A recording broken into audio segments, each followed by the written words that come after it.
Thưa các đồng chí trong đoàn chủ tịch, thưa các đồng chí thân mến, đoàn đại biểu Đảng Cộng sản Việt Nam xin chân thành cảm ơn Ủy ban Trung ương Đảng Lao động Albany đã mời Đảng chúng tôi tham dự Đại hội lần thứ 9 Đảng Lao động Albany. Thay mặt Đảng Cộng sản Việt Nam, giai cấp công nhân và nhân dân Việt Nam, chúng tôi xin gửi đến đại hội và qua đại hội đến toàn thể những người cộng sản, giai cấp công nhân và nhân dân Albany anh em những lời chào mừng nhiệt liệt nhất.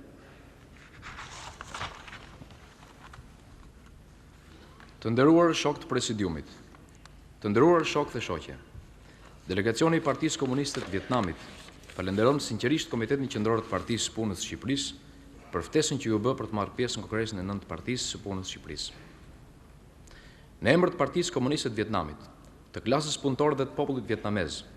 na lejoni t'i shprehim Kongresit dhe nëpërmjet tij gjithë komunistëve, klasës punëtore dhe popullit të vëllaz shqiptar përshëndetjet më të ngrohta.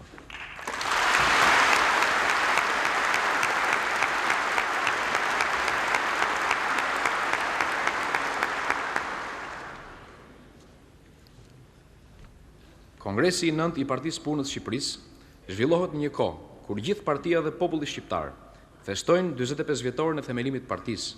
ngjarje që shënon një kthes të rëndësishme në historinë e lavdishme të partisë dhe të popullit shqiptar. Në Kongres, shoku Ramiz Alia, sekretari i parë i Komitetit Qendror të Partisë së Punës të Shqipërisë, vazhduesi veprës së madhe të shokut Enver Hoxha, mbajti një raport të rëndësishëm ku paraqiti arritjet dhe përvojën e pasur në procesin e ndërtimit të socializmit në Shqipëri, e ku përcaktoi drejtimet dhe detyrat kryesore të zhvillimit ekonomik-shoqëror të vendit për periudhën 1986-1990 që synojnë ecjen e Shqipërisë drejt së ardhmës së ndritur. 45 vjetët e kaluara janë një periudhë historike e paharruar për popullin shqiptar. Partia Komuniste e Vietnamit dhe populli vietnamez gëzohen shumë për fitoret e mëdha të Partisë së Punës të Shqipërisë dhe të popullit vëllaz shqiptar. Në historinë e zhvillimit të dy vendeve dhe popujve të Vietnamit e të Shqipërisë, ka shumë gjëra të përbashkëta. Popujt e dy vendeve tona kanë tradita të luftës së pamposhtur kundër agresorëve për mbrojtjen e lirisë e pavarësisë së atdheu. Ne kemi të përbashkët idealet e socializmit dhe të komunizmit. Megjithse mijëra kilometra larg njëri tjetrit,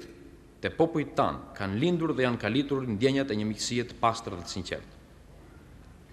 Me kënaqësi të veçantë ne konstatojmë se kohët e fundit marrëdhëniet e miqësisë,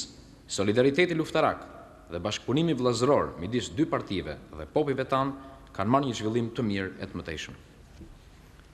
Từ diễn đàn trọng thể của đại hội với sự quý trọng và tình cảm nồng nhiệt đối với nhân dân Albany anh hùng và Đảng Lao động Albany anh hùng, chúng tôi xin phép được trân trọng chuyển đến các đồng chí điện chào mừng của Ban chấp hành Trung ương Đảng Cộng sản Việt Nam.